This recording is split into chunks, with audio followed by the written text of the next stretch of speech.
You just heard, with that round of Santa Anas blowing in over the course of this afternoon, it means higher risk for fire danger and possibly more power outages for East County communities like Alpine. That's where we find ABC 10 News reporter Moses Small. Moses, I know we're talking about the danger to come, but SDG has actually turned on power for a lot of people today that had been without power this morning.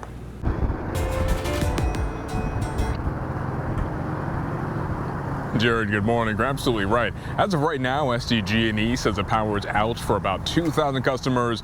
But if you heard me during 6 a.m., it was at about 7,000 at that time. So power's coming back on for some, but there's still about 72,000 homes and businesses who don't know if they'll be able to keep the lights on. And that includes many right here in Alpine. The winds can really whip around places like Alpine, where gusts can clock in at 80 miles per hour.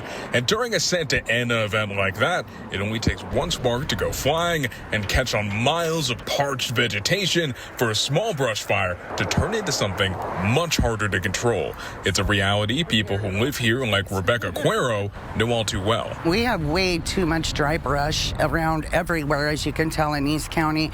And living through the Cedar fire, Witch Creek fire, and seeing what's going on in LA and noticing that we're not taking care of the overgrowth problem. That's why SDG&E cut off power for thousands of homes and businesses around the county and warned thousands more.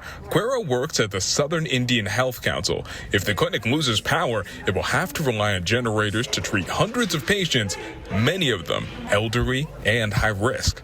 It's nerve-wracking a little bit. You worry about, medications going bad, food going bad, and just worry about the elderly and the sick people mostly. And as long as the critical fire weather lasts, the threats of outages, fires, and evacuations are here to stay. Almost all the time, because, even if they don't shut the power in this area, and yesterday they didn't, we're still concerned because if you look around outside, there's a lot of trees. And so when those trees top over, snap a wire, we have to be ready and prepared to go.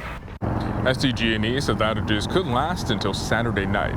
Reporting in Alpine, Moses Small, ABC 10 News.